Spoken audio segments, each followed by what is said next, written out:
Qu'est-ce qui fait qu'une femme est une femme? Qu'est-ce qui est l'essentiel de l'homme? On a beaucoup écrit et discuté sur la question. On a mis en évidence tout ce qui n'était que le résultat d'un conditionnement éducatif, construit au cours des âges sous l'influence des mâles. Mais il n'y a pas que cela.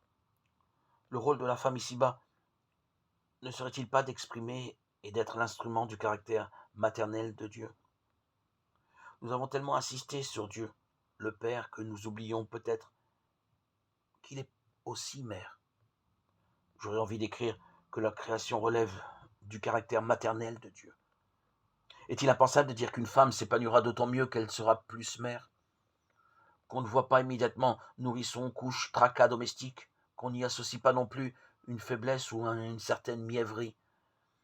Il ne me paraît pas ridicule de penser qu'il y a une manière masculine de conduire un autobus, mais que l'on peut aussi le faire en femme et que cette dernière en sera d'autant plus satisfaite qu'elle le fera avec toutes ses capacités maternelles, et pas en singeant les hommes. Le plan de Dieu sur les femmes est grand, et nous n'avons pas fini de le mettre en œuvre. Le seul homme que Dieu ait associé directement à la rédemption est une femme, la Vierge Marie. Il n'aurait pas été inconcevable que le Christ apparaisse sans parents. Certains juifs auraient même considéré cela comme un signe d'authenticité. Quand le Christ viendra, personne ne saura d'où il est. Il aurait aussi pu naître d'un père et d'une mère délivrés du péché originel.